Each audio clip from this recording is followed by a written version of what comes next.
မင်္ဂလာပါကိုလူတို့ဘာမီစလက်ရှာနေပြန်လဲကြိုဆိုလိုက်ပါတယ်ကျွန်တော်မနေ့အောင်ပါဗျာသတင်းတစ်ခုတွေ့လိုက်ရတယ်ဗျာအဲ့သတင်းကကျတော့ဒီလက်ရှိခေတ်စားနေတဲ့ horror ရုပ်ရှင်တစ်ခုဖြစ်တဲ့ Obsession ဆိုတဲ့ရုပ်ရှင်ရဲ့ director Kari Parker ဗျာ Texas Chainsaw Massacre ကို reboot အနေနဲ့ A24 ကနေပြီးတော့ရုပ်ရှင်အသစ်လုပ်သွားမယ်ဆိုပြီးကြားလိုက်တယ်အားကြောင့်မလို့ကျွန်တော် Texas Chainsaw Massacre franchise နဲ့ပတ်သက်ပြီးတော့ကျွန်တော်သူ့ရဲ့အဲ့လိုဖြစ်ခဲ့တဲ့ဆန်တက်တဲ့အသွားလာပုံစံကိုပြောပြသွားမယ်ပေါ့ဗျာဒီဗီဒီယိုမှာပြီးတော့ကျွန်တော်အဲ့လိုတင်ပြောပြသွားမှာမဟုတ်ပါဘူးကျွန်တော်ဇက်ကားတကားချင်းစီကိုအပေါ်ရန်ပြောပြပြီးတော့ tier list အနေနဲ့ဘယ်ကအကောင်းဆုံးလဲဘယ်ရုပ်ရှင်တွေမကောင်းလဲဆိုပါဦး tier list လေးနဲ့အဲ့လို rank စီသွားမယ်ပေါ့ဗျာအဲ့တော့ကျွန်တော်ဆက်ကြည့်လိုက်ပါဦးပထမဆုံး Texas Chainsaw Massacre ရုပ်ရှင်ကတော့1984ခုနှစ်ကစတင်ထွက်ရှိခဲ့ပြီးတော့သူ့ရဲ့ title ကတော့ The Texas Chainsaw Massacre ဆိုပြီးတော့စပြီးတော့ထွက်ခဲ့ရပေါ့ဗျာဒီရုပ်ရှင်ရဲ့အဓိကဇာတ်ကြောင်းတော့အားလုံးသိကြမှာပါဘာလို့လဲဆိုတော့ဒီ The Texas Chainsaw Massacre ပထမဆုံးရုပ်ရှင်ကဗျာ slasher ဆိုပြီးတော့ဖြစ်စေအဲ့လို genre တစ်ခုဖြစ်ပေါ်လာစေတဲ့အဓိကအဲ့လို influential အဖြစ်ဆုံးရုပ်ရှင်တွေတခုပေါ့ဗျာဒီရုပ်ရှင်အဲ့ slasher genre တခုတည်းမှမဟုတ်ဘူးဗျာဒီThe Texas Chainsaw Massacre တခြားအဲ့လိုရုပ်ရှင်တွေတော်တော်များများအဲ့လိုလွှမ်းမိုးမှုရှိခဲ့တဲ့ရုပ်ရှင်တစ်ခုဖြစ်တာကြောင့်အားလုံးလည်းသိကြမှာထင်ပါတယ်ဘာလို့လဲဆိုတော့သူ့ရဲ့တင်မလား core story ကတကယ်ချင်းတစုခီးသွားတဲ့ဒီမိသားစုပေါ့အဲ့လိုမျိုးဟိုလူတက်တဲ့မိသားစုနဲ့တိုးပြီးတော့ကျတော့တခုတယောက်ပြီးတယောက်ဒုက္ခရောက်တယောက်ပြီးတယောက်အသက်ခံရတာကိုဇလန်ရိုက်ထားတယ်ဘာလို့ဒီရုပ်ရှင်ကအဲ့လို influential အဖြစ်ဆုံးလဲဆိုတော့ကျတော့ violent ဗျာအဲ့လိုမျိုးလုံးဝရက်ဆက်ကြမ်းကြုတ်မှုတွေပြီးတော့သူ့ရဲ့အခင်းအကျင်းတွေကြီးလိုက်တာနဲ့ဗျာတက်ဆက်ရဲ့နေအပူချိန်အောက်ထဲမှာကျွန်တော်တို့ကိုယ်တိုင်ရောက်သွားသလိုမျိုးခံစားရတယ်ပြီးတော့တင်မလား तू အဲ့လူသက်သမားအဲ့ Sawyer မိသားစုရဲ့အိမ်မှာဆိုလို့ရှိရင်လည်းညစ်ပတ်ပြီးတော့ကျွန်တော်အဲ့လိုမျိုးလုံးဝရှက်ခင်းရှင်းအဲ့လိုမျိုးထားတော့ကျွန်တော်တော်တော်လေးကိုကြည်နေနေဗျာအဲ့လိုမျိုးဟိုကတိကအောက်ဖြစ်စေရဗျာပြီးတော့ဇကာတကားလုံးကလည်းကြည်လိုက်တာနဲ့ Sally ကဟိုပြေးလိုက်ဒီပြေးလိုက်နဲ့အဲ့လိုမျိုးကျွန်တော်တို့ကိုယ်တိုင်ကလည်းဟိုမောတယ်ဗျာသိရမလားဒီဇကာကဘယ်လိုပြောမလဲဒီ franchise တစ်ခုလုံးမှာကြည့်မယ်ဆိုလို့ရှိရင်ဗျာဟိုကျွန်တော်တို့ slasher ကားကြည့်မယ်ဆိုလို့ရှိရင်ဥမာ screen ကြည့်မယ်ဆိုလို့ရှိရင်အပျော်တန်းအနေနဲ့ကျွန်တော်တို့ screen ကိုကြည့်ကြရဗျာ screen ကအဲ့လိုပေါ့ပါနဲ့သွားရဗျာဘာမှ serious ကြီးမဖြစ်ဘူးဗျာဒါပေမဲ့ဒီ slasher ရုပ်ရှင်ဒီ Texas Chainsaw Massacre ကကျတော့ပျော်ရတယ်ဆိုရင်အရသာမျိုးမရှိဘူးဗျာမရှိဘူးဒီတိုင်းအဲ့လိုကြည့်နေကိုရန်ကအဲ့လီ Sally ရဲ့နေရာကိုဝင်ပြီးတော့ကျတော့မောပန်းပြီးအဲ့လိုမျိုးမောဟိုက်ပြီးကြည့်စေတဲ့အဲ့လိုမျိုး feeling မျိုးကိုပေးနိုင်တယ်ဗျာအားကြောင့်မလို့ तू ကတော်တော်လေးကို influential ဖြစ်တယ်ပြီးတော့Sally ကဒီဇာတ်ကားရဲ့ final girl ဖြစ်တဲ့ Sally ကကျွန်တော်တို့အဲ့ horror သမိုင်းကြောင်းတစ်လျှောက်လုံးကြည့်မယ်ဆိုလို့ရှိရင်ပထမဆုံး final girl လို့ပြောလို့ရတယ်ဒါပေမဲ့ဟိုတေချာတွေးကြည့်မယ်ဆိုလို့ရှိရင်သူ့ရှေ့မှာဟို the Black Christmas ရှိရဗျာ Black Christmas မှာအဲ့ဇာတ်ကားကလည်းအဲ့လိုမျိုး slasher ရုပ်ရှင်ကိုစပြီးတော့ပေါ်လာစေဇာတ်ကားမျိုးပဲဗျာဒါပေမဲ့အဲ့တော့ကျတော့ slasher genre ရေဆိုပြီးတော့ကျတော့အဲ့လိုမျိုးဟိုတီးတဲ့ရေအဲ့လိုမျိုးဘယ်လိုပြောမလဲကြီးမားရှိမနေဘူးဗျာဒီ genre ရေဆိုပြီးအဲ့လိုမျိုးဖြစ်မနေဘူးပြီးတော့ final girl ဆိုတာလည်းဟိုအဲ့လိုမျိုးကြီးဟိုပေါ်ပေါက်သေးဘူးဗျာဒါပေမဲ့ဒီ Sally က slasher ရုပ်ရှင်တွေနဲ့ final girl ရဲ့ပထမဦးဆုံးလို့ပြောလို့ရပဲပထမဆုံးမဟုတ်ရင်တော့ဗျာအစောဆုံးနေတဲ့တယောက်ပေါ့ဗျာအဲ့လိုမျိုးအဲ့လောက်ထိဖြစ်ခဲ့ရကြမလို့ဒီနောက်ပိုင်းအဲ့လို slasher ရုပ်ရှင်တွေသူ့နောက်မှာထပ်ထွက်လာပြီးတော့ကျတော့ influential အရန်ဖြစ်ခဲ့ပေါ့ဗျာအဲ့ကြောင့်မလို့ကျွန်တော်ကတော့ဒီရုပ်ရှင်ကို ranking အနေနဲ့ပေးရမယ်ဆိုလို့ရှိရင်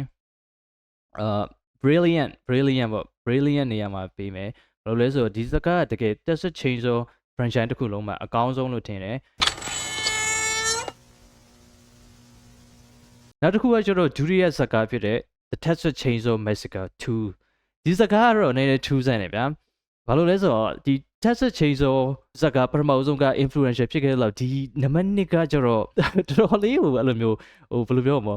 ဖြစ်ခဲ့တဲ့ဆန်းတယ်လို့ပြောမယ်ဖြစ်ခဲ့တဲ့ဆန်းတယ်ဆိုတော့ဘယ်လိုလဲဆိုတော့ဗျာဒီဇာတ်ကားကျတော့အဲ့လို comedy ဘက်ထဲကိုပို့သွားရဗျာကျွန်တော်တို့ပထမဆုံး Texas Chainsaw Massacre သိမလားဒီတော်တော်လေးကိုအဲ့လိုမျိုးခုနပြောလို့ပဲအရန်ကိုမောပန်းစေတဲ့ဇာတ်ကားမျိုးဖြစ်ပေမဲ့ဒီ Texas Chainsaw Massacre 2ကကျတော့ဟို sequel လို့လည်းပြောလို့မရဘူးဗျာသူကနံပါတ်2လို့သာခေါင်းစဉ်မှာပါတယ်ဗျာဒါပေမဲ့ဒီဇာတ်ကား comedy ဘက်ထဲကိုသွားတယ်ဇလန်လေအရှိရဇလန်နဲ့ချိတ်ဆက်မှုရှိမလို့ဗျာအဲ့တော့ကျတော့သူဇလန် sequel လို့လည်းပြောလို့မရဘူးဗျာအဲ့ကြောင့်မလို့ကျွန်တော်ဒီဖြစ်ခဲ့တဲ့ဆန်းတယ်လို့ပြောတာဗျာဘာလို့လဲဆိုတော့သိတဲ့အတိုင်းပဲဗျာ Texas Chainsaw Massacre ရုပ်ရှင်တွေတော်တော်များများအဲ့လိုမျိုး sequel ထွက်လာရဲ့ပဲထောက်ပါ sequel လို့သာပြောတာဗျာအရှိရဇာတ်ကားနဲ့ဘာမှလည်းမဆိုင်ပဲနဲ့သူကသူအဲ့လို stand alone ဖြစ်နေတဲ့ပုံစံမျိုး character ရလဲဗျာအဲ့လိုမရေမရအဲ့လိုနာမည်ရလဲ မရဖြစ်နေတတ်တာမျိုးကြီးရှိရဗျာပထမဦးဆုံးပြောချင်တာဒီစကားရဲ့ poster ဗျာဒီ Texas Chainsaw Massacre 2ရဲ့ poster ဗျာကိုလူကြီးသတိထားပြီလားမသိဘူးတကယ်တော့အဲ့ခက်ကနာမည်ကြီးခဲ့တဲ့ rom-com လေ you know like teenage rom-com ဆိုတဲ့အဲ့လိုမျိုး teenage high school comedy ဇာတ်ကားဖြစ်တဲ့ The Breakfast Club ရဲ့ poster ကိုယူထားတယ်ဗျာBreakfast Club ကကြည်ဝဲလူကြည်ဘူးကြမှာပါတော်တော်များများဒီလောက် icon တွေဖြစ်တဲ့ဇာတ်ကား poster မှာနေဗျာဒီပထမကားနဲ့ဒုတိယကား Texas Chainsaw Massacre တော်တော်လေးအပြောင်းလဲဖြစ်သွားတယ်သူ့ရဲ့ဇလန်ကြော်လဲဗျာဒီစောရမိသားစုကလူတက်တာဗျာလူတက်တာကိုဟို radio station မှာအလုပ်လုပ်တဲ့ကောင်မလေးရဲ့ radio မှာအဲ့အတန်ကိုအဲ့သူတို့လူတက်ခဲ့တဲ့အတန်စူညံနေတဲ့အတန်ကိုအဲ့ radio station ထဲမှာ record လုပ်မိသွားတယ်ဗျာအဲ့တော့ကျတော့အဲ့စောရမိသားစုကဒီကောင်မလေးစီကိုပြန်လာပြီးကျတော့ဒီကောင်မလေးကိုဖမ်းပြီးကျခေါ်သွားတယ်ဗျာထူးဆန်းတာဗျာပထမကားထဲမှာဒီစောရမိသားစုသူတို့စောရမိသားစုအိမ်လေးမှာနေရနော်အိမ်လေးမှာနေပြီးတော့သူတို့အဲ့ slaughter house လေးမှာဗျာအဲ့လိုလူဝေတတ်တယ်ဗျာဒါပေမဲ့ဒီစကားနံပါတ်2မှာကျတော့သူတို့နေနေတဲ့ကစားကွင်းအပြက်ကြီးမှာဖြစ်နေတယ်အဲ့တော့ဘာမှသိမဆိုင်ဘူးဗျာပြီးတော့ကျတော့ဒီရုပ်ရှင်ထဲမှာမရစင်းတစ်ခုရှိအဲ့ဒါကျတော့ဒီရဲဗျာဒီစကားလေးရဲအဲ့လိုမျိုး protagonist တော့မဟုတ်ဗျာသူ side character တယောက်ပဲဗျာအဲ့ကောင်မလေးကိုလာကယ်ဖို့ဆိုပြီးလာတဲ့ရဲရဗျာဆက်လွှာကြီးနှစ်လက်ကိုကင်ပြီးတော့ကျတော့ဗျာ leather face နဲ့ fighting ချတဲ့အခန်းပါရဗျာအဲ့ခန်းဆိုလို့ရှိရင်လေလော horror ရုပ်ရှင်လို့တော့မထီရပဲတဲ့အဲ့လို comedy horror ပုံစံပဲတဲ့ဟိုသွားတယ်ပေါ့ဗျာအဲ့လိုဘာလို့သွားရလဲဆိုတာကျတော့လေအဲ့ခက်ကဗျာ Evita 2ရုပ်ရှင်ကတော်တော်လေးကိုခစ်စားတယ်သိမလား Evita 2ထဲမှာ Ash ကသူ့ရဲ့လက်ကြီးကိုဖြတ်ပြီးတော့ကျတော့ဆက်လွှာကြီးတက်ပြီးတော့ကျတော့Jedi တွေကိုအတကုံပြန်ကြိတ်တဲ့အဲ့လိုမျိုးလုံးဝ badass ဖြစ်တဲ့ horror comedy ပဲထဲကိုသွားရကြတော့ဗျာ horror ရုပ်ရှင်လောကမှာထိတ်ဆုံးမှာရောက်နေတဲ့အနေအထားဆိုတော့သူတို့ marketing ပုံစံပေါ့ဗျာဒီ horror ရုပ်ရှင်ကို Texas Chainsaw Massacre 2ကိုလုံးဝ pure slasher horror ရုပ်ရှင်အနေနဲ့မပြတော့ဘဲနဲ့ပထမကားလိုမျိုးမပြတော့ဘဲနဲ့ comedy ပဲထဲကိုသွားပြီးတော့ကျတော့ပြောင်းပြီးပြလိုက်တယ် Texas Chainsaw Massacre 2ကို rant အနေနဲ့စီရမယ်ဆိုလို့ရှိရင်ကျွန်တော်အနေနဲ့ဘယ်လိုပြောမလဲဒီစကားကကြည့်ရတော့အဲ့လို fan တော့ဖြစ်တယ်ဗျာဒါပေမဲ့အဲ့လိုမျိုးအခြေစမရှိတော့ကျတော့တမျိုးပဲဗျာပြောမယ်ဆိုရင်ဒီစကားကိုကျွန်တော်တစ်ခါပဲကြည့်ဘူးတယ်နောက်ထပ်ထပ်ကြည့်ဖို့လေအဲ့လိုစိတ်ကူးထဲမှာတော့တိတ်မရှိဘူးဗျမက်အနေနဲ့ပဲထားလိုက်မယ်မဲ you know မဲတခြားလူတွေကိုကြည့်ဖို့လေတိတ်ပြီးတော့ကျွန်တော် recommend မပေးဘူးပေါ့ဗျာအားကြောင့်မလို့ကျွန်တော်ဒီနေရာမှာထားမယ်ဒါနဲ့ကျွန်တော် tier list တွေကိုမရှင်းပြရသေးဘူးထင်တယ် okay brilliant တော့အကောင်းဆုံး good ဆိုတော့ကျွန်တော်ကောင်းတယ်ရိုးကောင်းတယ်ပဲအဲ့လိုလုံးဝအကောင်းဆုံးတော့မဟုတ်ဘူးနောက်တစ်ခုကကျွန်တော် okay and fan to watch စကားဗျာအကောင်းကြီးလည်းမဟုတ်ဘူးဗျာမကောင်းတာလည်းမဟုတ်ဘူးဗျာမကောင်းဆိုရင်တော့မှအဲ့လိုမျိုးကြည့်ရတာကြည့်ပျော်ရှုပျော်ရှိရဗျာအဲ့လိုပုံစံမျိုးပေါ့ဗျာဒီတစ်ခုကကျွန်တော်ဘာလဲပေါ့အဲ့လိုမျိုးဟိုဘယ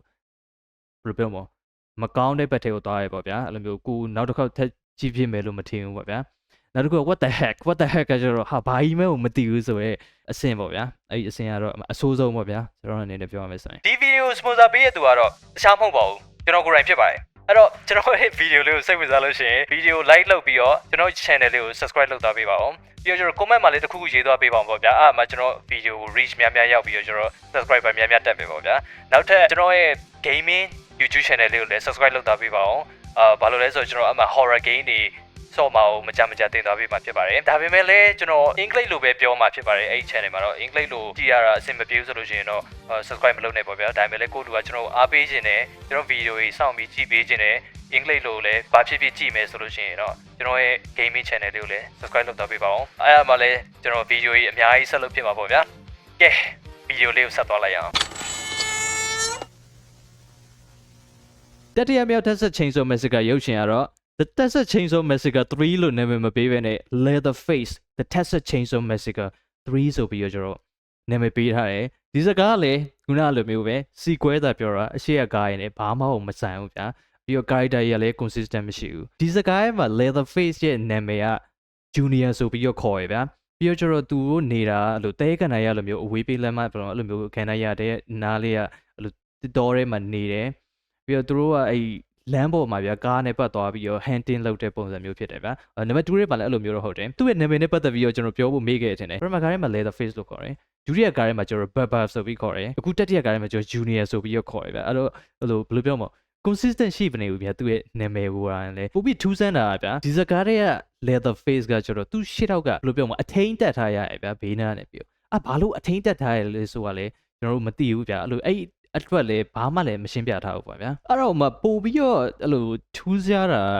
တခြား character တွေဖြစ်တယ်ဗျအဲ့လို hitchhiker တို့ cook တို့ဆိုလို့ရှိရင်လေ character ကြီးကမတူတော့ဘူးဗျ hitchhiker လို့တော့မခေါ်တော့ဘူးကျွန်တော်လည်းနာမည်မမိတော့ဘူးဗျအဲ့လိုမျိုးဟိုဘယ်က character တွေမှမသိဘူးဗျသူ့ရဲ့ဒီ Sawyer မိသားစုတွေမှာဟိုပြီးတော့ပုံမှန်ဆိုရင် Sawyer မိသားစုတွေမှာအဖိုးကြီးရှိရဗျအဖိုးကြီးတဲ့မလားသူတို့ရဲ့အဲ့လို grandpa ကြီးဗျ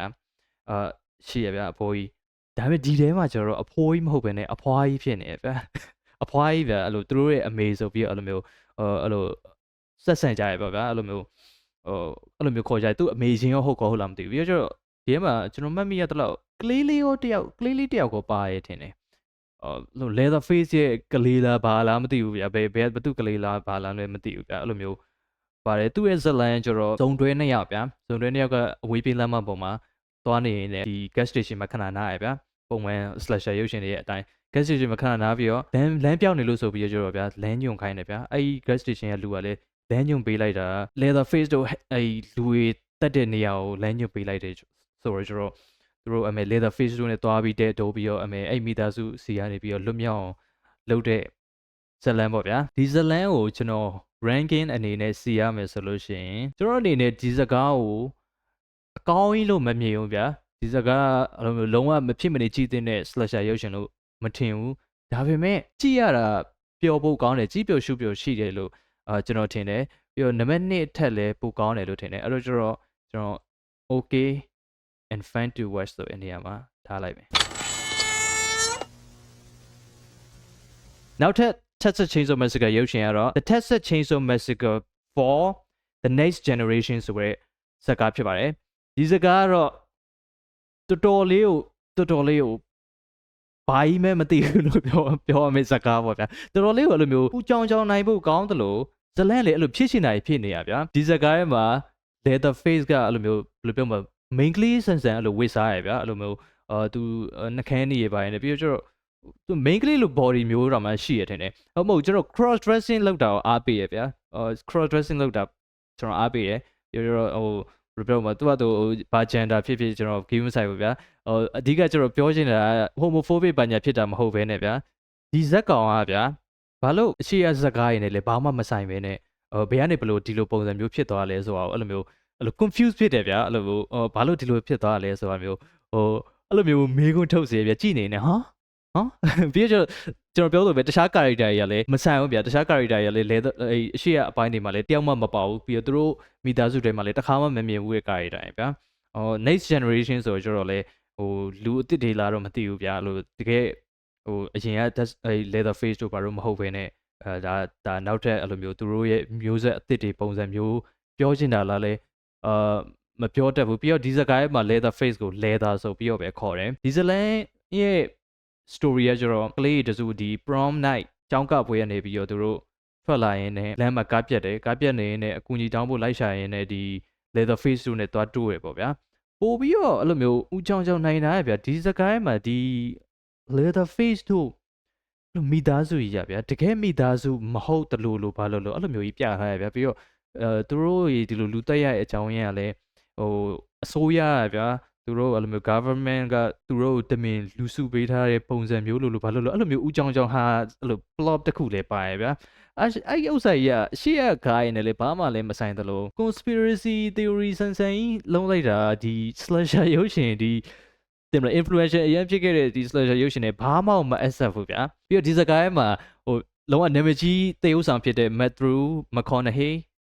သူလည်းပါတယ်သူ character တော့တော်တော်လေးကိုအဲ့လိုကြောက်ဖို့ကောင်းပြီးတော့သူသေဥဆောင်တာတော့မစိုးဘူးလို့ပြောရမယ်အဲ့တော့ကျွန်တော်ဒီစကားကိုဘယ် brand မှာထားမလဲဆိုတော့အားလုံးသိလောက်ပါပြီ what the heck မှာပဲထားလိုက်ပါမယ်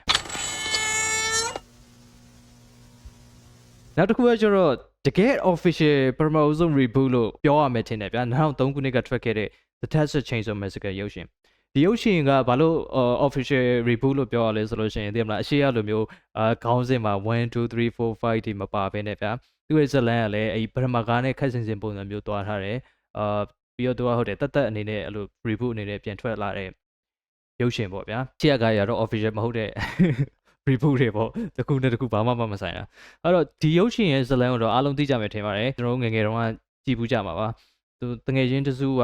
ခရီးသွားလာရင်လည်းအဲ့လိုလမ်းမှာဗျာကောင်မလေးတယောက်ကိုတွေ့ရဗျာကောင်မလေးတယောက်ကအကူကြီးတောင်းနေဆိုပြီးကားပေါ်ခေါ်တယ်အဲ့လိုကားပေါ်ခေါ်တမီမကြောက်ဘူးဗျာကောင်မလေးကကိုယ့်အကိုအဲ့လိုတက်သေးသွားရပေါ့ဗျာ အဲ့လိုနဲ့သူတို့လည်းအဲ့လိုရဲပါခေါ်ပြီးတော့ကျွန်တော်တနေရာမှာနားပြီးတော့အကူကြီးတော့တောင်းရင်းနဲ့ဒီ Leatherface တို့အဲ့ Sawyer House ကို Sawyer မိသားစုအိမ်ထဲကိုသူတို့ဝင်ပြီးတော့ပြီးတော့တယောက်ပြီးတယောက်တက်ခံရနေပြီးတော့အဲ့လိုဇလန်းဖြစ်သွားပြီပေါ့ဗျာဟုတ်တယ်တော့တကယ်တေချာပြန်တွေးကြည့်မယ်ဆိုလို့ရှိရင်လည်းဗျာပထမဆုံးရုပ်ရှင်နဲ့ဒီရုပ်ရှင်မှာဗျာတင်မလား Leatherface ကသူ့ပုံစံကြည့်ရတယ်ကြက်ပြည့်ရဲ့လူသက်သမားပုံစံမျိုးမဟုတ်ဘူးဗျာအဲ့တော့ဒီလူရပဲသိရမလားခွင့်ပြုချက်မရဘဲနဲ့သူတို့အိမ်ထဲကိုဝင်လာလို့Leatherface ကပြန်ခုခံတဲ့သဘောမျိုးရှိတယ် Leatherface နေရာတွေကြည့်ပဲဆိုလို့ရှိရင်ဗျာသိရမလားဒါ home invasion movie တခုပဲ home သူ့အိမ်ထဲကိုသူများအေး home invasion လုပ်လာလို့သူကပြန်ပြီးတော့ခုခံတဲ့ပုံစံဟိုဒါကတော့ဥပမာပေါ့ဒီတိုင်းပဲနောက်ပြောပါဒီစကားကတော့ကျွန်တော်အနေနဲ့တော်တော်လေးသဘောကျတယ်အဲ့လိုမျိုးမကြပြန်ကြည့်ဖြစ်တဲ့အဲ့လိုဥပမာဗျာကျွန်တော်ငါတက်ဆက်ချင်းဆို Massacre ရုပ်ရှင်တွေပြန်ကြည့်ချင်တယ်ဘယ်စကားကိုကြည့်ရမလဲလို့အဲ့လိုမျိုးစိတ်ထဲမှာအတွေးပေါ်လာလို့ရှိရင်ပထမဆုံးကြည့်မယ်ဆိုပြီးတော့ပြေးပြင်တာဒီစကားကျွန်တော်အနေနဲ့ဒီစကားကိုအကောင်းဆုံးလို့တော့မထင်ဘူးကောင်းဆုံးလို့တော့မထင်ဘူးဒါပေမဲ့ပထမကားလောက်တော့အဲ့လိုမျိုး influential မဖြစ်ဘူးဗျာဒါပေမဲ့သူ့ရဲ့ဒီစကားရဲ့တဲ့မလားအယောင်အသွေးပုံစံဗျာကျွန်တော်တို့လုံးဝ early 2000 Y2K slasher ရုပ်ရှင်တွေဆိုလို့ရှိရင်တဲ့မလားသူတို့အဲ့ဒီအယောင်တွေကအဲ့လိုမျိုးအယောင်နွမ်းနဲ့တဲ့မလားအဲ့ခေတ်က House of West တို့ဘာလို့ဆိုလို့ရှိရင်သူ့နောက်မှာထွက်ပြီးတော့ကျွန်တော်သူ့ရဲ့စတိုင်ပုံစံမျိုးလိုက်ပြီးတော့အဲ့လိုယူလာကြတဲ့ပုံစံမျိုးရှိရဗျာအဲ့တော့သူကပထမကားလောက် influential မဖြစ်ဘူးဆိုပေမဲ့တခြား slasher ရုပ်ရှင်တွေဗျာ House of West တို့ဘာလို့ပုံစံမျိုးအဲ့လိုရုပ်ရှင်တွေကိုပေါ်တော့သူ့ရဲ့ style ကအဲ့လိုမျိုးလွှမ်းမိုးမှုရှိခဲ့လို့ဆိုရမယ်ဗျာပြီးတော့ဒီစကားကလည်းအဲ့လိုမကြပြန်ကြည့်လို့အဆင်ပြေရဲ့စကားမျိုးဗျာကျွန်တော်အနေနဲ့ဒီ Texas Chainsaw franchise တခုလုံးမှာအကောင်းဆုံးရုပ်ရှင်တွေထဲမှာတစ်ခုပါတယ်လို့ထင်လို့ဒီ Brilliant မှာထည့်လိုက်မယ်ဗျာနောက်ထပ် The Texas Chainsaw Massacre ရုပ်ရှင်ကတော့ The Texas Chainsaw Massacre The Beginning လို့ခေါ်တဲ့2006ခုနှစ်ကထွက်ခဲ့တဲ့ရုပ်ရှင်ဖြစ်တယ်ဗျာဒီစကားကျတော့ခုနအရှိက2003ခုနှစ်ကထွက်ခဲ့တဲ့ဇက်ကားရဲ့ sequel မဟုတ်ဘဲနဲ့သူက prequel ဗျာအဲ့ဇက်ကားမတိုင်ခင်ဖြစ်ခဲ့တဲ့အဖြစ်အပျက်ပေါ့ဗျာသူ The Beginning လို့ခေါ်တာတော့ဘာလို့ခေါ်လဲတော့မသိဘူးသူပထမဆုံးစပြီးလူတက်လို့လာတော့မဟုတ်ဘူးအဲ့လိုလာတော့မသိဘူးဗျာဒါပေမဲ့သူ့ရဲ့ဇလန်အရာဆိုလို့ရှိရင်ပုံစံကြည့်ရတယ်ဒီမိသားစုကအရင်တည်းလူဝေတက်နေတဲ့ပုံစံမျိုးရှိရဗျာဘာလို့ The Beginning လို့ပြောရလဲတော့မသိဘူးဒါပေမဲ့ဒီဇလန်အစမှာဒီ Leatherface ကိုသူ့မိသားစုကကောက်ရတဲ့ပုံစံမျိုးကြီးပါအဲ့လိုမျိုးကြီးပြရတယ်ဗျာအားကြောင့်မလို့လဲ The Beginning လို့ခေါ်ရလဲဖြစ်မှာပေါ့ဒီဇလန် story ကကျတော့ဗျာတကယ်ရင်းတစုအဲ့လိုမျိုးခရီးထွက်လာတာနေပြီးတော့လမ်းမှာဗျာbiker gang တခုနဲ့ဗျာကမောက်ကမဖြစ်ပြီးတော့ကျတော့အဲ့ biker gang လူတွေကသူတို့အဲ့လိုတနက်နဲ့လိုက်ပစ်တယ်ဗျာလိုက်ပစ်နေနေအဲ့လိုကား accident ဖြစ်သွားပြီးလမ်းမှာအကုန်လုံးမှောက်သွားကြရဗျာမှောက်သွားကြတဲ့အချိန်မှာအဲ့လို Leatherface တို့မိသားစုတို့ကရောက်လာပြီးတော့ကျတော့သူတို့အဲ့လိုမျိုးဖမ်းပြီးတော့ကျတော့ဟိုတတ်ဖို့လောက်ကြရပေါ့ဗျာလူစားလမ်းမျိုးဘာလို့ဒီစကားကိုကျွန်တော် sequel လို့သိရလဲဆိုလို့ရှိရင်ဒီစကားမှာလို့ character တယောက်ရှိရဗျာအဖိုးကြီးတယောက်ပဲအဲ့ Sawyer မိသားစုတဲ့အဖိုးကြီးအဲ့အဖိုးကြီးရှေ့တော့ကိုဗျာ Leatherface ကမော်တော်တဆအဲ့လိုလွှာဟိနဲ့ဖြတ်မိသွားတယ်ဗျာအဲ့နေပဲနှစ်ဖက်လုံးညီတော့အောင်လို့ဆိုပြီးဟိုဘက်6ကိုမှထပ်ပြီးဖြတ်ပေးလိုက်တယ်ဗျာအဲ့စင်းတစ်ခုပါရဗျာ2003ခုနှစ်မှာထွက်ခဲ့တဲ့စကားမှာအဲ့ character ပဲအဲ့ character အဲ့လိုမျိုးဝီရှေးနဲ့ဗျာရှေ့ကနှစ်ဖက်မပါဘဲနဲ့အဲ့လိုမျိုးအဲ့ character ကိုတွေ့ရရပေါ့ဗျာအားကြောင့်မလို့ဒီစကားက prequel ဆိုတာကိုသိရတယ်ဘာလို့သူရှောက်ပြတ်သွားလဲဆိုတော့ဒီပါရောဗျာရီရဗျာဒီစကား2003ခုနှစ်ကထွက်ခဲ့တဲ့ကားလောက်အဲ့လိုမျိုးတုံးကမမိုက်ပင်ပဲဗျာဒီစကားကလည်းသူ့အနေနဲ့သူအဲ့လိုမျိုးကျွန်တော်အနေနဲ့ကြည့်ပျော်ရှုပျော်ရှိရလို့ထင်တယ်ကျွန်တော်ကိုယ်တိုင်လည်းဒီစကားကိုအဲ့ခုနအရှိရကားပုံစံမျိုးပဲမကြပြန်ကြည့်ဖြစ်တယ်ပေါ့ဗျာအကယ်၍ကျွန်တော် Texas Chainsaw Massacre ကပြန်ကြည့်မယ်ဆိုလို့ရှိရင်ဒီ2003ခုနှစ်ကကားရဲ့ဒီစကားရဲ့2006ခုနှစ်ကစကားရဲ့ပထမဦးဆုံးရုပ်ရှင်ရဲ့အဲ့ဒါကိုပဲကြည့်ဖြစ်တယ်ပြီးတော့ဒီစကားကပထမဦးဆုံးအနေနဲ့ဒီ franchise တစ်ခုလုံးမှာစကားတကားနဲ့ချိတ်ဆက်နေတဲ့စကားလို့ပြောမှာပေါ့ဗျာဘာလို့လဲဆိုတော့အရှိရထွက်ခဲ့တဲ့စကားရဲ့တစ်ခုနဲ့တစ်ခုဘာမှချိတ်ဆက်မနေဘူးဗျာသူကလည်းသူဇလန်းတွေကကွဲထွက်နေတယ်ဒါပေမဲ့ဒီစကားကတော့အရှိရ2003ခုနှစ်ကထွက်ခဲ့တဲ့စကားရဲ့မတိုင်ခင်ကဇလန်းကိုပြပြီးတော့အဲ့လိုချိတ်ဆက်မျိုးရှိနေတယ်အဲ့တော့ဒါပထမဦးဆုံးဒီ franchise တစ်ခုလုံးမှာပထမဦးဆုံးလို့ပြောရမယ်ဒါဆိုရင်6ကားမြောက်ရှိရောတယ်နော်โอเคဒီစကားကိုတော့ကျွန်တော်အနေနဲ့ပေါ်ဆုံးကBrilliant က number 1နဲ့2003 ခုနှစ်က track ခဲ့တဲ့ဇက်ကားကြီးနဲ့တော့ဒန်းသူထားနိုင်လိမ့်မယ်လို့မထင်ဘူးအဲ့တော့ကျွန်တော်အနေနဲ့ good နေရာမှာထားမယ်ပြီးတော့အားလုံးကိုကျွန်တော်သိစေချင်တာကျွန်တော်ရုပ်ရှင်တွေကိုဝေဖန်တဲ့ credit မဟုတ်ဘူးကျွန်တော်ကိုယ်တိုင်လည်းအဲ့လိုရုပ်ရှင် credit လို့အဲ့လိုမျိုးမတတ်မှတ်ထားဘူးဗျာသိရမလားအဲ့တော့ကျွန်တော်ဒီ tier list ကဘာအဲ့လိုမျိုးလုံးဝဘာတိုင်းတာမှုမျိုးမှအဲ့လိုမျိုးတေချာပါတာမျိုးမဟုတ်ဘဲနဲ့ကျွန်တော်ရဲ့ personal အကြိုက်ပုံမူတည်ပြီးတော့ပဲအစင်လိုက်စီထားရဗျာနောက်ထပ် Texas Chainsaw Massacre ရုပ်ရှင်ကတော့ The Texas Chainsaw Massacre 3D ဆိုတဲ့2013ခုနှစ်က track ခဲ့တဲ့ Texas Chainsaw ရုပ်ရှင်တခုပေါ့ဗျာဒီရုပ်ရှင်ကပြောရမယ်ဆိုရင်အရှိကအဲ့ The Beginning နဲ့2003က track ခဲ့တဲ့ဇက်ကားနဲ့ချိတ်ဆက်တယ်လို့မထင်ဘူးဒါပေမဲ့ပထမဦးဆုံး1990ကျော်က track ခဲ့တဲ့ရုပ်ရှင်တွေတော့သူကအဲ့လိုဓာတ်ရိုက် sequel အနေနဲ့ထွက်လာတယ်လို့ပြောလို့ရမယ်တင်တယ်ဘာလို့လဲဆိုတော့ဒီဇကားရဲ့အစမှာပထမဆုံးရုပ်ရှင်ရဲ့ဆယ်လီကအဲ့တင်မလားဒီဆော်ယာမီတာစုကနေလွတ်မြောက်သွားတဲ့စင်းတွေပါပြန်ပြရတယ်ဗျအဲ့မဲ့ဆယ်လီလွတ်မြောက်သွားပြီးတော့ဘာဆက်ဖြစ်လဲဆိုတော့အဲ့လိုမျိုး after match ကိုလည်းကျွန်တော်တို့ဒီဇကားရဲ့မှာမြင်ရတယ်ဗျဆယ်လီကတင်မလားဒီကားကြီးပေါ်တက်ပြီးတော့ကျွန်တော်ထွက်ပြေးသွားပြီးလွတ်မြောက်သွားရဗျလွတ်မြောက်သွားပြီးတော့ကျွန်တော်မြို့ထဲကိုရောက်သွားတော့ကျွန်တော်တို့ဒီလူတွေပျောက်ရတဲ့အကြောင်းရင်းတွေပါပြောရဲတွေပါကိုလည်းပြောကျွန်တော်အမေရဲတွေရော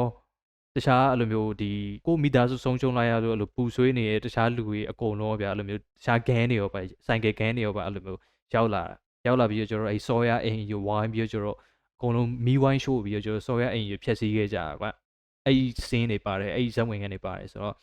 ဒါပထမဆုံး1990ကျော်ကရုပ်ရှင်ရဲ့ဓာတ်ရိုက် sequel လို့ပြောလို့ရတယ်ဒီဇကားရဲ့ story ကကြတော့ဗျာအဲ့လိုကောင်မလေးတယောက်ကဗျာသူ့ရဲ့အဒေါ်လားဘာလားမသိဘူးကျွန်တော်တေချာတော့မမှတ်မိတော့ဗျာအဲ့လိုမျိုးအမွေရတာဗျာအဲ့လိုသူ့ရဲ့ဘယ်လိုပြောမလဲဘိုးစင်ပေါင်ဆက်ကဒီအိမ်ခြံဝင်လားမသိဘူးအိမ်ကိုဗျာလက်ဆင့်ကမ်းဖို့ဆိုပြီးတော့ကျွန်တော်သူ့စီဖြစ်လာတယ်ဖြစ်လာတော့သူလည်းသူ့တငယ်ချင်းတွေနဲ့အတူတူအဲ့ကိုသွားကြရပေါ့ဗျာဖြစ်ရှင်တော့ဒီအိမ်ရဲ့မြေရောက်ခန်းထဲမှာ leather face ကြီးရရှိနေရဗျာ leather face ကြီးရရှိနေပြီးတော့အဲ့လိုမျိုးသူတို့တွေတယောက်ပြီးတယောက်လိုက်ပြီးအသက်ခံရရပေါ့ဗျာဒီစကားကိုကျွန်တော်ပြောရမယ်ဆိုလို့ရှိရင်ပထမတစ်ဝက်ကိုကြိုက်တယ်ဗျာဒါပေမဲ့ဒုတိယတစ်ဝက်ကိုတော့ကျွန်တော်လုံးဝမကြိုက်ဘူးမကြည့်ရသေးဘူးဆိုလို့ရှိရင်တော့ spoiler alert ပေါ့နော်ဒီစကားရဲ့အဲ့လို final game main character ဟာဗျာသူ့ရဲ့ plot twist ကကျတော့ဒီကောင်မလေးက leather face တို့မိသားစုအဲ့လို Sawyer family က Sawyer family နဲ့အဲ့လိုမျိုးချိတ်ဆက်မှုရှိနေတယ်ဗျာသူကအဲ့လိုမျိုး Sawyer family ရဲ့ဆွေမျိုးသားရင်းတဲ့တခုဗျာသူရဲ့မျိုးဆက်အစ်ပေါ့ဗျာပြောရမယ်အဲ့တော့ကျတော့ဒီ leather face ကြီးကဒီကောင်မလေးကိုမတတ်တော့ဘဲနဲ့ဒီကောင်မလေးကိုလှုပ်ပေးလိုက်ပြီးတော့အဲ့ဒီမျိုးမှာရှိရဲတွေရဲ့လူဆိုးတွေဆိုပြီးဖြစ်သွားပြီးတော့ leather face ကအဲ့လို main character အနေနဲ့ဖြစ်သွားရဗျအဲ့လိုလူကောင်းဘက်ကနေဖြစ်သွားရဗျဒါပေမဲ့စဉ်းစားကြည့်မယ်ဆိုရင်ကျွန်တော်အရှိအကြည့်ခဲ့ဇက်ကားတွေထဲမှာ leather face ကဘလောက်တောင်ရက်ဆက်လဲဘလောက်တောင်အဲ့လိုမျိုးသူကတင်မလားအပြစ်မရှိတဲ့ innocent လူတွေကိုအရေးကွန်းတွေခွာဘလောက်တောင်တက်ပြက်ခဲ့လဲဆိုတော့ Sawyer family ဘလောက်ရက်ဆက်လဲဆိုတော့ကျွန်တော်မြင်ခဲ့ရဗျအဲ့ဒါကို leather face ကို main character ဘက်ကနေကြည့်ရမယ်ဆိုတော့အဲ့ရဘလို့ကြီးလဲဗျာသိမလားအဲ့လိုကြိုက်တဲ့လူတွေလည်းကြိုက်မှာပေါ့ဒါပေမဲ့ကျွန်တော်အနေနဲ့ကတော့ဒါကြီးကမဖြစ်တဲ့အရာဗျာသိရမလားဒီဒီလောက်အဲ့လိုလူတွေအများကြီးတက်ခဲ့တဲ့လူကိုဗျာအဲ့လိုလူကောင်းအနေနဲ့မြင်ရမျိုးဆိုတော့ကျွန်တော်ကတော့လုံးဝသိသဘောမကျဘူးဗျာအဲ့တော့သူ့ကိုကျွန်တော်ဘယ်မှာထားမလဲဆိုတော့ဒီနေရာမှာထားမယ်မဲနောက်ထပ်ထပ်လာတဲ့ Texas Chainsaw ရုပ်ရှင်ကကျတော့2019ဟုတ်တယ်2019ကထွက်ခဲ့တဲ့ Leatherface ဆိုတဲ့ဇာတ်ကားပေါ့ဗျာဒီဇာတ်ကားရဲ့ရုပ်ရှင်နာမည်ကတော့ဟုတ်တယ်အဲ့လိုမျိုး Texas Chainsaw Massacre ဆိုပြီးလာတာမဟုတ်ဘဲနဲ့ Leatherface ဆိုပြီးတော့လာတယ်ပြီးတော့ဒီဇလန်က Leatherface ဘယ်လိုဖြစ်လာလဲဆိုတော့ origin ကိုရိုက်ပြထားတဲ့ဇလန်ဗျာမှတ်မိသေးရဲ့ဗျာဒီဇာတ်ကားကိုကျွန်တော်10တန်းပြီးကစားအဲ့လိုမျိုးအဆောင်အပြန်ရောက်လာပြီးတော့horror ကအခွေအများကြီးရှာဝယ်ဗျာရှာဝယ်နေနဲ့ဒီစကားလည်းအဲ့တော့ truck ကားစားပဲရှိသေးတယ်ဆိုတော့စိတ်ဝင်တစားနဲ့ဗျာသူ့ရဲ့ origin ကိုသိရမယ်ဆိုတော့ဝယ်ပြီးကြည့်ရဒါပေမဲ့ဒီစကားမှာပါတဲ့အဲ့လိုမျိုး Sawyer family ဒီ Leatherface မိသားစုကကျွန်တော်မြင်ခဲ့တဲ့ Leatherface စကားကြီးနဲ့ဘာမှမဆိုင်တယ်လို့မျိုးလောက်ခံစားရရဲ့ဗျာ origin ဆိုလို့ရှိရင်သိမလားအရှိရရှိပြီးသား character ရဲ့ဖြစ်တည်လာပုံကြည့်ရမှာလေဗျာဒီစကားထဲမှာတော့ origin တာပြောတာဗျာသူဘလို့အဲ့လိုမျိုးတင်မလဲမျက်နှာမှာဒဏ်ရာရည်နဲ့အဲ့လိုဖြစ်လာလဲဆိုတော့ကျွန်တော်တို့သိရတယ်ဆိုပေမဲ့ အရှိကဒီ franchise အရှိရတယ်မဟုတ်ပါဘူးဒီ franchise တစ်ခုလုံးအတွက်ဘာမှအဲ့လိုမျိုးထူးခြားသွားတာမျိုးမရှိဘူးပြီးတော့လူသက်သမားကားလို့လည်းမခံစားရဘူး Leatherface ငယ်ကသူကြုံတွေ့ခဲ့ရတဲ့အဖြစ်အပျက်တစ်ခုပုံစံမျိုးပေါ့ဗျာအဲ့လိုမျိုးကြည့်ရတာဆိုတော့ကျွန်တော်အနေနဲ့တော့ဒါကိုတင်မ Leatherface အဲ့လို Desert Chainsaw Massacre Origin ဆိုပြီးမဟုတ်ဘဲနဲ့သူ့ဘာသူ stand alone ဇာတ်ကားအနေနဲ့ကြည့်မယ်ဆိုရင်တော့အဆင်ပြေကောင်းပြေနိုင်မယ်ဗျာဒါပေမဲ့ဒီ Desert Chainsaw Massacre franchise နဲ့တော့ဒီဇာတ်ကားကဘာမှသိမအပ်ဆက်တယ်လို့ခံစားရတယ်ရိုက်ထားတာကြီးပါရတော့မိုက်တယ်ဗျာဒီဇာတ်ကားကျွန်တော်လုံးဝမကြိုက်ဘူးဗျာအဲ့တော့ကျွန်တော်အနေနဲ့ဒီဇာတ်ကားကိုထားရမယ်ဆိုရင်what the heck နေရာမှာထားဖြစ်ပါမယ်နောက်ထပ် Leatherface ရုပ်ရှင်ရတော့ The Texas Chainsaw Massacre 2022ဖြစ်ပါတယ်2022တုန်းက reboot အနေနဲ့ reboot လို့ပြောလို့မရဘူးဟုတ်တယ် reboot မဟုတ်ဘူးပထမဆုံး1980ကျော်ကပထမဆုံး Texas Chainsaw Massacre ရုပ်ရှင်ရဲ့ direct sequel နောက်တစ်ခုလို့ပြောရမယ်အားလုံးပဲသိတဲ့အတိုင်းသိမလားဒီ Sally character ဗျာပထမဆုံးဇာတ်ကားရဲ့ legendary final ကဒီဇာတ်ကားမှာပြန်ပါလာတယ်ဒီဇာတ်ကားရဲ့အကြောင်းအရာကျတော့ဗျာဒီတငယ်ချင်းတစုမောင်နှမနှစ်ယောက်ရဲ့တငယ်ချင်းတစုရဲ့သူတို့ကဒီတက်ဆက်မှာချီရဲ့ ghost town လေးပေါ့ဗျာလူသူမနေတဲ့နေရာလေးကိုသူတို့လာပြီးတော့အဲ့မှာသူတို့အဲ့နေရာကိုဝယ်ဖို့လားပါလားမသိပါဘူးတီချာမမှတ်မိတော့အဲ့နေရာကိုလာကြည့်ရဗျာလာကြည့်ရင်းနဲ့အဲ့လို Sawyer family မိသားစုအိမ်ထဲကိုဝင်ပြီးသွားပြီး Leatherface တို့နဲ့တဲတိုးပြီးတော့အမေ Leatherface လိုက်ပြီးပြင်းတာကိုတယောက်ပြီးတယောက်ခံရတဲ့ဇက်လန်ပေါ့ဗျာဒီဇာတ်ကားကိုကျွန်တော်စထွက်တော်မယ်လို့သူတို့ပြောမှာတော်တော်လေးကို hype ဖြစ်ခဲ့ရဗျာဘာလို့လဲဆိုတော့ဒီစကား Netflix ကနေထုတ်မယ်ကျွန်တော်တို့ Texas Chainsaw Massacre ရုပ်ရှင်ကိုမမြင်တာလဲကြာပြီဗျာဆိုတော့ Texas Chainsaw Massacre ကိုကျွန်တော်တို့ပြန်မြင်ရတော့မယ်ဆိုတော့တော်တော်လေးကိုအဲ့လိုမျိုးanticipate အဖြစ်ဆုံး horror ရုပ်ရှင်ထဲမှာပါခဲ့ရဗျာအဲ့နှစ်တောင်ပို့ပြီးကြည့်ကျင်စိတ်ဖြစ်စေရကြတော့ဗျာကျွန်တော်တို့ပထမဆုံးကားထဲမှာလွတ်သွားတဲ့ Sally ကပြန်ပါလာမှာဒီထဲမှာပြန်ပါလာပြီး Leatherface ကိုသူကပြန်ကျုံးမယ်ဆိုပြီးတော့ဗျာသိမလားအနည်းအလားသူလေးကျင်လာရဲဆိုပြီး Halloween တဲ့ Laurie Strode လိုမျိုး Leatherface ကိုတတ်မယ်ဆိုပြီးကိုယ်တိုင်ရောက်လာမယ်ဆိုပြီးတော့ပါတယ်ဗျာ trailer ထဲမှာတည်းအဲ့တော့ကျွန်တော်လည်းတော်တော် hype သွားပါဗျာဒါပေမဲ့ဒီစကားကျွန်တော်အနေနဲ့ဒီ Texas Chainsaw Massacre franchise တစ်ခုလုံးမှာတော်တော်လေးကိုပြင်းဖို့အကောင်းဆုံးရုပ်ရှင်လို့ပြောရမယ်ပြီးတော့တော်တော်လေး cringe ဖြစ်တယ်ဗျာcringe ဖြစ်တယ်ဆိုတော့ဘာလို့လဲဆိုတော့ဒီ Sally character ကိုလည်းသူတို့တော်တော်လေးကိုဆိုးဝါးလုပ်ပလိုက်တယ်ဗျာ Sally ဆိုရဲ့ဇက်ကောင်ပါဗျာကျွန်တော်ပြောသလိုမျိုးပဲ horror ရုပ်ရှင်သမိုင်းပါဗျာ final game ဆိုပြီးတော့ကျွန်တော်အဲ့လိုမျိုးဒီဇက်ကလုံးတစ်ခုမပေါ်လာခင်တည်းကအစောဆုံးထွက်ခဲ့တဲ့အဲ့လိုမျိုး final game တွေတယောက်ဗျာအဲ့ဒါကိုဒီဇက်ကားရဲ့မှာ Sally က Leatherface ကိုပြန်တက်မယ်ဆိုပြီးသူပြန်လာတယ်သူဘွားတစ်ချောင်းလုံးသူဂျိုးသားခဲ့ရပါဗျာသူအဲ့လိုမျိုးလုံးဝ train ခဲ့ရပါဗျာဒီ Leatherface ကိုတတ်မယ်ဆိုပြီးတော့ကျွန်တော်သူပြောလိုက်လို့ရှိရင်လည်းဗျာအဲ့လိုစကလုံးအကြီးကြီးနဲ့ကြည့်ပဲဗျာဒီ character ဒီထဲမှာ character တကယ်တမ်း Leatherface နဲ့ထိတ်တွေ့တဲ့အခါမှာဘာမှတော့မလုပ်လိုက်ရသေးပဲနဲ့သူထိတ်ဆုံးကသေသွားတယ်အဲ့ဒါကြီးကတော့တကယ်ဗျာလုံးဝမဖြစ်တင်ဘူးဗျာအဲ့လိုပါဇက်ကထွက်လာတဲ့မြတ်စကလုံးကလည်းဗျာအဲ့လိုလုံးဝလေးကြီးမိုးကြီးနဲ့အဲ့လိုတော်လေးကို cringe ဖြစ်တယ်ဗျာအပြောနဲ့အလုပ်နဲ့လည်းမညီဘူးဗျာအဲ့တော့ကျွန်တော် Sally ဆိုရဲအဲ့လိုမျိုး legendary final girl တယောက်ကိုrespect မရှိဘူးလို့ခံစားရတယ်အဲ့ဒါကြောင့်မလို့ကျွန်တော်ဒီစကားကိုတိတ်မကြိုက်ဘူးပြီးတော့ဒီစကားရဲ့မစင်းတစ်ခုရှိရဗျာ Leatherface ကြီးရဗျာအဲ့လိုကားပေါ်တက်လာဗျာကားပေါ်မှာလူတွေအများကြီးပဲရှိရဗျာသူကလွှာကြီးနဲ့ရောက်လာတဲ့အချိန်မှာကားပေါ်လူတွေအကုန်လုံးကဗျာထွက်မပြေးပဲနဲ့သူတို့ဖုန်းတွေကိုထုတ်ပြီးတော့ကျွန်တော်Leatherface ကိုကင်မရာနဲ့ရိုက်ပြီးတော့ကျွန်တော် light လွှင့်နေတယ်ဗျာအပြီးတော့မင်းတခုခုလုပ်မယ်ဆိုရင်မင်းကို cancel မယ်ဆိုပြီးပြောတာအဲ့ဒီ scene ကတော်တော်လေးကို cringe ဖြစ်ဆုံး horror scene တွေတခုလို့ကျွန်တော်ထင်တယ်အဲကြောင့်မလို့ဒီရုပ်ရှင်ကိုတော်တော်လေးကိုကျွန်တော်မကြိုက်မိဘူးပေါ့ဗျာအဲ့လိုတော်တော်လေးကိုမုန်းမိရပေါ့အဲ့တော့ဒီ Texas Chainsaw Massacre ရုပ်ရှင်ကိုကျွန်တော်အနေနဲ့ what the heck နေရာမှာပဲထားမယ်အဲ့တော့ဒါကထွက်ဖူးသမျှ Texas Chainsaw ရုပ်ရှင်တွေကိုကျွန်တော်ပြောပြီးသားပြီဒီဟာလဲထွက်ဖူးသမျှ Texas Chainsaw ရုပ်ရှင်တွေရဲ့ကျွန်တော်ကိုယ်တိုင်ကျွန်တော်ရဲ့ personal tier list ပေါ့ဗျာ